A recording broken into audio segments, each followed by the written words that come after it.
Hello students, this little video is to demonstrate how to use the switch case statement. You will need to do this in your lab. Your lab has been uploaded and all you need to do is go through the code, and there is one function that uses the switch case statement and you need to populate the code only in that function. This will prepare you to do your assignment 2, which uses menu driven options and also the switch case statement. You are welcome to use the code that has been given to you in the lab to design the menu in your programming assignment. And please start with watching this video and understanding how the switch case statement works so that you can implement it in the lab and move on to your assignment. So here is an example that I've written for you. It's a very simple program. All that this program does is it asks the user to enter an integer, and then based off of the input, the program makes a decision. So recall that we are in the decision-making part of our study, and there are many ways and many constructs that we can use, and one of them is very familiar to you. The if statement is familiar to you, and we can use an if clause or if then clause or if else clause, and use many else clauses to design multi-way decision making.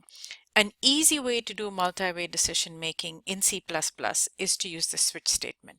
So what's happening here is that the user's input is getting fed to the switch statement, and based off the value, if the value is 10, then it prints the number 10. If it's 20, prints the number 20.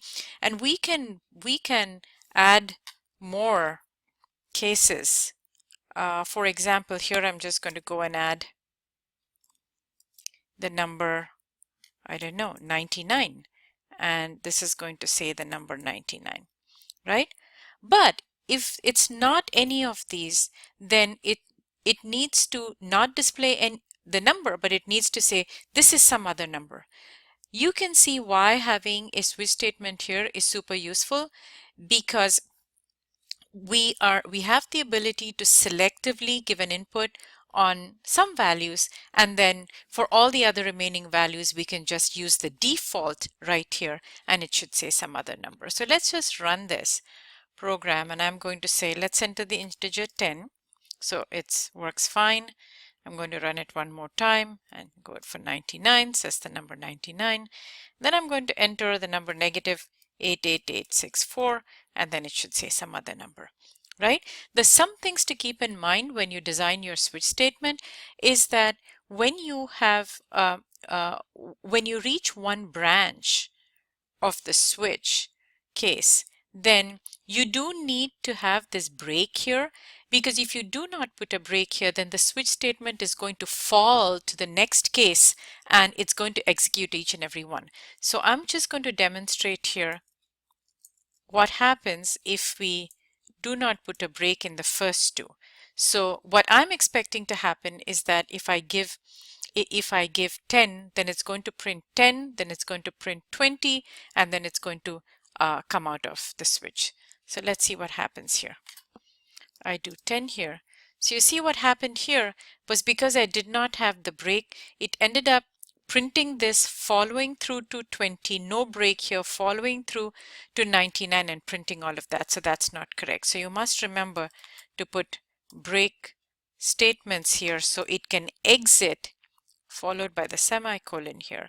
So it can exit out of each case statement and then exit out of the switch statement. What happens if you do not have a default? If you do not have a default, then if you do not give any of these three numbers, then nothing's going to get printed. Let me do 28. So the program's just going to jump out and not have any default display. So this in brief is how the switch case statement works, and you will be expected to use this in your lab and also use this in your programming assignment. The lab is going to be very helpful for you because it contains all of the template code that you will need for your programming assignment, and you will find it super helpful to make use of the looping menu code, observe this code and study it and see how it works so you can use parts of it into your programming assignment. Okie dokie, so see you next week.